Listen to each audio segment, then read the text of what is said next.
एक बार एक दर्शन शास्त्र का खोजी जैन गुरु बोकुजू के पास आया और उनसे पूछा कि जीवन का मार्ग क्या है। बोकुजू सामने वाली पहाड़ियों की तरफ इशारा करते हुए बोले कि ये पहाड़ियाँ कितनी सुंदर है। उस व्यक्ति को ऐसा प्रतीत हुआ कि शायद बोकुजू ने उसके प्रश्न को नहीं सुना। उसने फिर से वही प्रश्न पूछा। बोकुजू ने फिर से वही जवाब दिया। अब भ्रम का कोई सवाल नहीं रहा। निराश होकर वह व्यक्ति वहां से जाने लगा। बोकुजू जोर से ठहाके लगाकर हंसने लगे।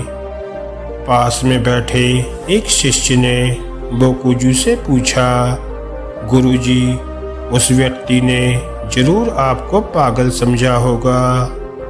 बोकुजू ने बोला, निश्चय ही हम दोनों में से कोई एक पागल है। आप उस मार्ग के बारे में नहीं पूछ सकते जिस पर आपको चलना है।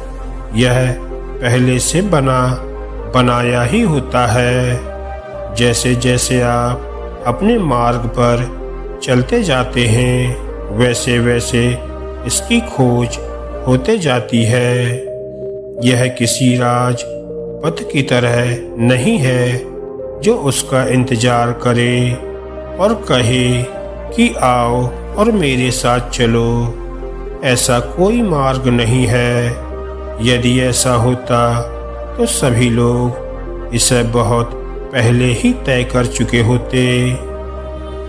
जीवन का मार्ग मकड़ी के जाले की तरह होता है। यह आपसे पैदा होता है, आप इसका निर्माण करते हैं, फिर इस पर चलते हैं और जितना चलते जाते हैं उतना ही इसका निर्माण हुए चला जाता है। और यह मार्ग आपके जाने के बाद आपके साथ ही नष्ट भी हो जाता है। इसी कारण आपके मार्ग पर कोई और नहीं चल सकता, ना ही कोई आपके मार्ग को उधार ले सकता है। शिष्य पूछता है कि गुरुजी, यह बात तो मुझे समझ में आ गई, परंतु आपने सामने वाली पहाड़ी के बारे में क्यों बात की? बोकुजू ने शिष्य के प्रश्न का उत्तर दिया, जब तक आप सामने वाली पहाड़ियों को पार नहीं कर पाते हैं तब तक आपको मार्ग नहीं मिल सकता है। मार्ग पहाड़ियों के बाद ही मौजूद है, लेकिन ये पहाड़ियाँ इतनी सुंदर एवं मनमोहक है कि आप इनकी सुंदरता में ही खो जाते हैं। फिर कोई इसे पार नहीं करना चाहता। एक सद्गुरु, सच्चा गुरु आपके प्रश्नों का उत्तर आपके अनुसार नहीं देता है।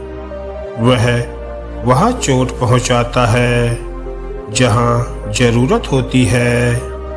वह आपके तरीकों से, आपके प्रश्नों से चिंतित नहीं होता है। वह अपने अनुसार ही उत्तर देता है। उसको इससे मतलब नहीं होता है कि आपके प्रश्न उचित एवं प्रासंगिक हैं कि नहीं। उसके लिए केवल आप प्रासंगिक हैं, आपके प्रश्न नहीं। वह आपकी तरफ देखता है और जहाँ जरूरत है वहाँ चोट पहुँचाता है। जैसे एक कुम्हार घड़ा बनाते समय अंदर से तो थोड़ा सहारा देता है, लेकिन बाहर से निरंतर चोट पहुंचाता रहता है। वह कभी इस बात पर ध्यान भी नहीं देता है कि घड़ा क्या चाहता है या फिर घड़े की क्या मांग है। यहाँ पर एक बहुत ही महत्वपूर्ण ध्यान देने वाली बात यह है कि सद्गुरु भी आपको मार्ग नहीं बता सकता। वह केवल इंगित कर सकता है, केवल इशारे कर सकता है कि मार्ग की दिशा इस तरफ है, और साथ ही वह यह विश्वास भी दिलाता है कि मैं उस गंतव्य स्थल तक पहुंचा हूं, तो तुम भी वहां तक पहुंच सकते हो। आपको अपने पथ का निर्माण तो खुद से ही करना पड़ेगा। कोई दूसरा आपको मार्ग नहीं दे सकता है, चाहे वह दूसरा व्यक्ति कृष्ण हो या बुद्ध हो या महावीर हो या फिर सुकरात। इसका कोई और दूसरा उपाय नहीं है। आप खुद ही अपने जीवन के कुम्हार हैं। जब हम जीवन के मार्ग की खोज करते हैं तब हम बिल्कुल अकेले होते हैं। इस यात्रा के दौरान हमें माता पिता, भाई बहन, पति पत्नी एवं तमाम मित्र मिलेंगे, लेकिन कोई आपके लिए जीवन का सत्य लाकर नहीं दे सकता है। यह बिल्कुल ही व्यक्तिगत अनुभव होता है। इसी वजह से बुद्ध हमेशा यह जोर देकर कहते हैं कि तुम मेरी बात का भी यकीन नहीं करना, मेरी बातों को कंठस्थ मत करना, उसे समझना, उस पर विचार करना, और यदि तुम्हारे अनुभवों की कसौटी पर बिल्कुल ठीक बैठे तो ही यकीन करना। यहाँ तक कि उन्होंने कहा कि यदि जीवन की खोज पर मैं भी सामने आ जाऊं तो तुम अपनी तलवार निकालना और मुझे 2 टुकड़ों में काट देना। इसका यह मतलब नहीं है कि बुद्ध के शरीर को 2 टुकड़ों में करना है। इसका सीधा सा मतलब यह है कि यदि बुद्ध की विचारधारा, बुद्ध के अनुभव आपके सत्य के मार्ग पर कहीं अड़चन बन रहे हो तो उसको तुरंत नष्ट कर देना, तुरंत नकार देना और आगे बढ़ जाना। किसी भी भांति का अंधा विश्वास नहीं करना। एक छोटे से उदाहरण से मेरी बात और स्पष्ट हो जाएगी। मान लीजिए कि आपको साइकिल चलाना सीखना है। अब इसके लिए आप दुनिया के सर्वश्रेष्ठ साइकिल चलाने वाले व्यक्ति से राय परामर्श ले सकते हैं। साइकिल एवं उसके चलाने से संबंधित सर्वश्रेष्ठ किताब पढ़ सकते हैं। आप अपने माता पिता, भाई बंधु, सगे संबंधी एवं तमाम मित्रों, यहाँ तक कि संसार के सभी लोगों को भी साइकिल चलाते देख सकते हैं। तब भी आप साइकिल नहीं चला पाएंगे। साइकिल चलाना सीखने के लिए आपको उसको खुद ही चला करके नितांत अपने ही अनुभवों से गुजरना होगा। इस दौरान कुछ चोटें भी खानी पड़ सकती हैं।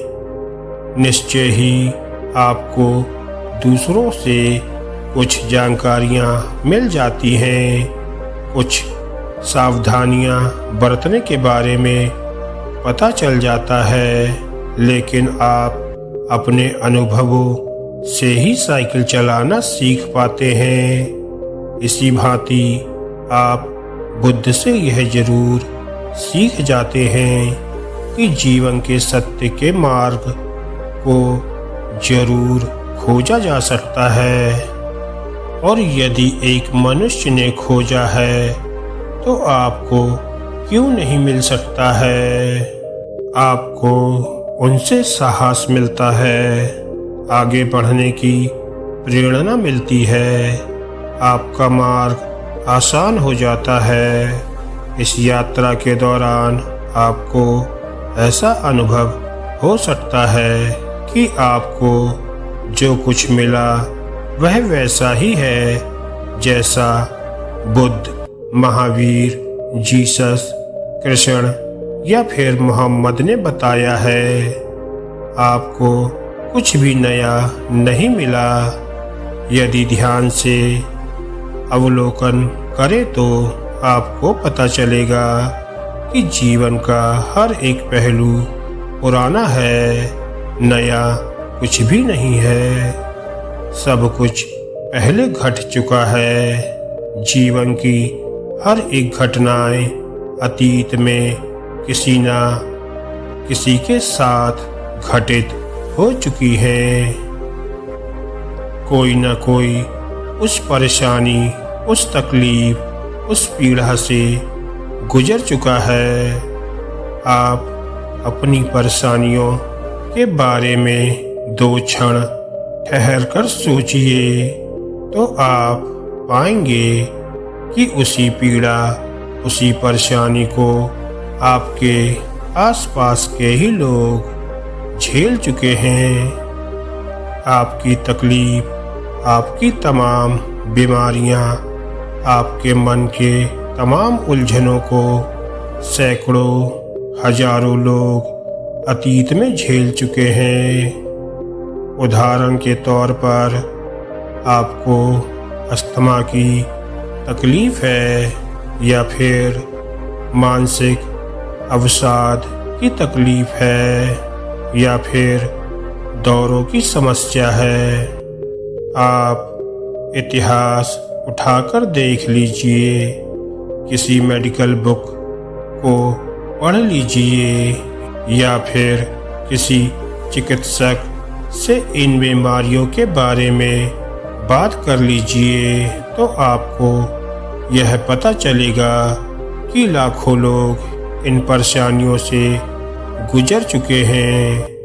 साथ ही साथ बहुत सारे लोगों ने इन परेशानियों के साथ अच्छा समन्वय, अच्छा ताल मेल बिठा लिया है या फिर इन पर विजय भी प्राप्त कर लिया है। यदि आप अत्यधिक क्रोधी प्रवृत्ति के हैं तो केवल आप ही इस विकृति के शिकार नहीं हैं। आप रोज पाएंगे कि लाखों लोग क्रोध के नशे में स्वयं को बहुत नुकसान पहुंचा देते हैं, अपना घर जला देते हैं, दूसरों का घर भी जला देते हैं, किसी की हत्या कर देते हैं और उनमें से बहुत लोग अपनी पूरी जिंदगी अपराध बोध या आत्मग्लानि में जीते हैं। ऐसा भी नहीं है कि एक बार गलती हो गई हो तो अगली बार उसे दोहराएंगे। हर बार पीड़ा सहने के बाद भी लोग हजार हजार बार, यहाँ तक कि पूरी जिंदगी उसी गलती को दोहराए चले जाते हैं। जीवन के प्रमुख सिद्धांतों में एक प्रमुख सिद्धांत इसका द्वैत रूप है। इसी द्वैत रूप के कारण हर पल यह जीवन अपने साथ नयापन भी लिए हुए है। निश्चय ही हर घटनाएं अतीत में घट चुकी हैं अतीत में किसी न किसी व्यक्ति ने उसको देखा है, उसका सामना किया है, परंतु आपके लिए वह बिल्कुल नया है। जीवन का हर एक दिन नया है। व्यक्तिगत स्तर पर हमारे पास उपस्थित हर एक चीज नई है, हर एक क्षण नया है। यहाँ तक कि पिछला बीता हुआ क्षण भी आपको नया कर जाता है। आप वही नहीं रह जाते हैं जो आप पिछले क्षण में थे। हमारे भीतर हर क्षण लाखों करोड़ों तरीके की आणविक गतिविधियां घटित हुए जा रही हैं। हमारे भीतर एक दिन में करोड़ों से ज़्यादा कोशिकाएं मरती जाती हैं और नई कोशिकाएं जन्म लेती जाती हैं। हर एक दिन आपकी उम्र एक दिन कम होती चली जाती है। आप वही एक दिन पुराने नहीं रह जाते हैं। हम हर क्षण मृत्यु की तरफ एक एक कदम आगे बढ़ाते चले जाते हैं। इसी कारण व्यक्तिगत स्तर पर जीवन हर क्षण नया है। हर एक क्षण में पेड़ पौधे, जीव जंतु, सूरज, चांद, तारे सभी बूढ़े होते जा रहे हैं। वो वही नहीं रह जाते जो एक क्षण पहले थे। सूर्य में हर एक सेकंड में 600 मिलियन टन हाइड्रोजन के अणु कम होते जा रहे हैं और एक समय आएगा जब इस अस्तित्व में सूर्य का नामो निशान भी नहीं मिलेगा। इस भांति जीवन एक ही समय में पुराना भी है और नया भी है। जीवन में जब भी आप सत्य के मार्ग को खोजने निकले, तब आप अपने विश्वास, श्रद्धा एवं तमाम पूर्वग्रहों से बिल्कुल मुक्त होकर ही निकलें। विश्वास एवं श्रद्धा हमारी आत्मा की हत्या कर देते हैं। पिछले 5000 साल की संगठित मानवता ने हमेशा विश्वास एवं श्रद्धा को ज्यादा तवज्जो दिया है। इसी कारण मनुष्यता का स्तर ऊपर नहीं उठ पाया और यदि सही ढंग से देखा जाए तो शायद मनुष्यता पशुता से भी नीचे पहुंच गई है। संसार के किसी जीव जंतु वनस्पति ने इतना उपद्रव, इतना तांडव नहीं मचाया है जितना अकेले मनुष्य जाति ने मचाया है। धर्म के नाम पर मानव जाति ने करोड़ों अरबों लोगों को मृत्यु के घाट पर पहुंचा दिया। मनुष्यता के इतिहास ने 4200 से भी ज्यादा प्रकार के धर्मों को देखा है।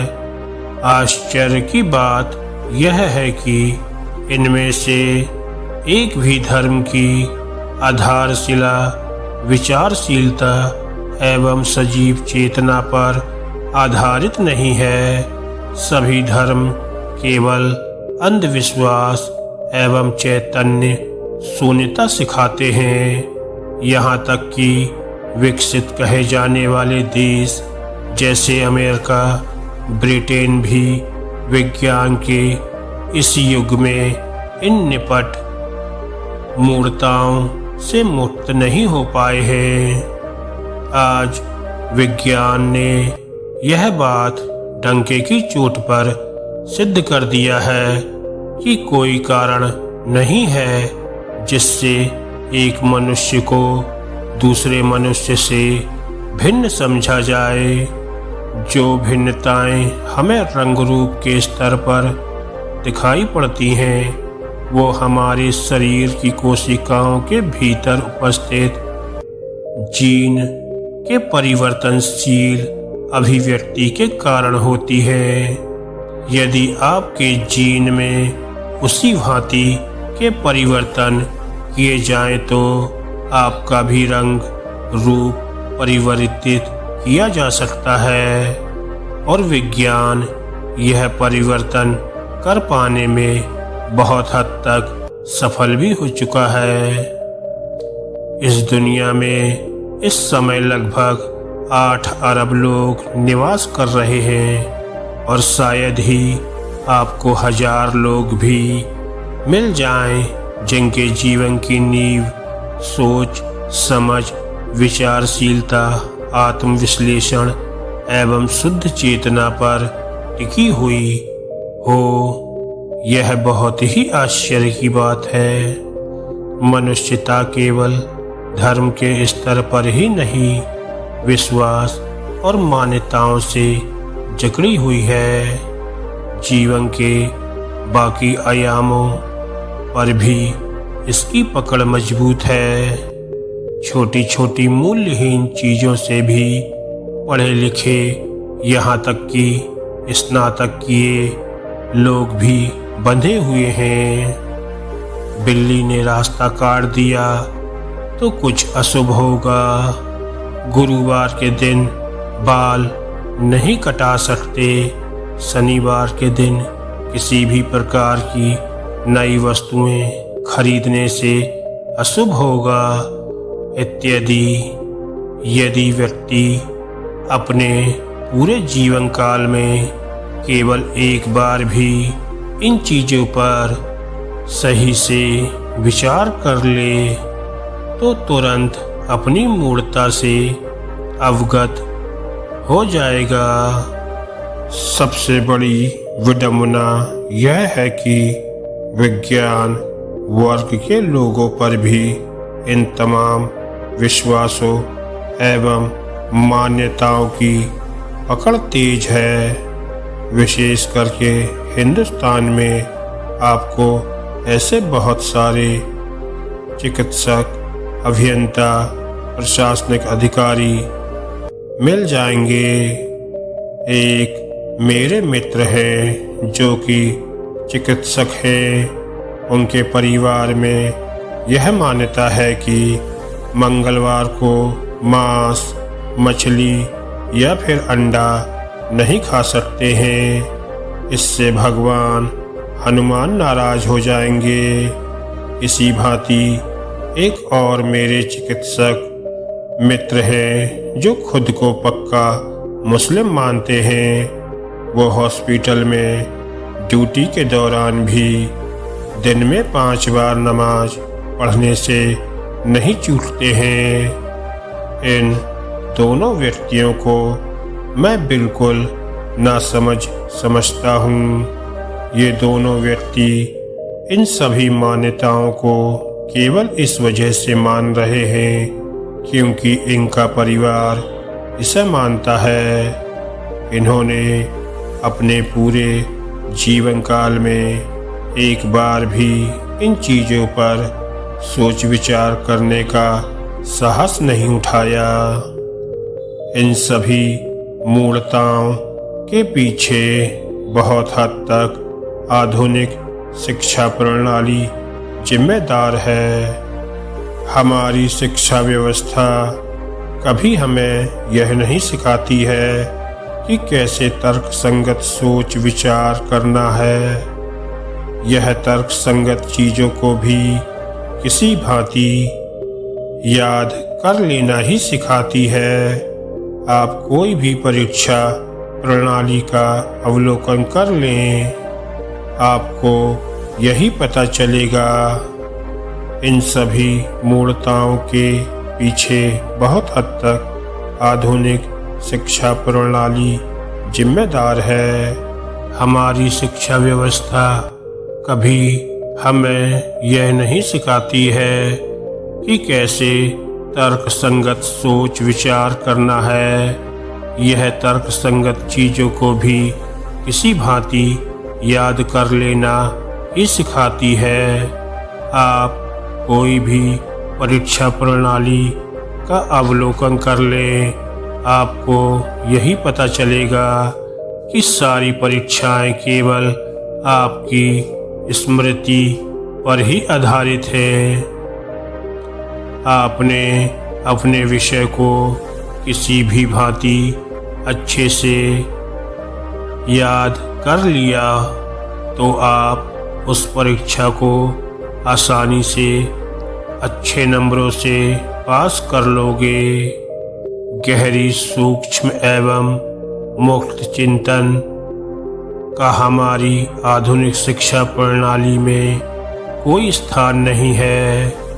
एक समय था जब यह अनुमान लगाया गया था कि जब दुनिया में साक्षरता दर बढ़ जाएगी तो मानवता अपने शिखर पर पहुंच जाएगी, लेकिन शिक्षा प्रणाली की इन्हीं कमियों की वजह से आज भी मानवता दम तोड़ने की कगार पर है। धन्यवाद दोस्तों।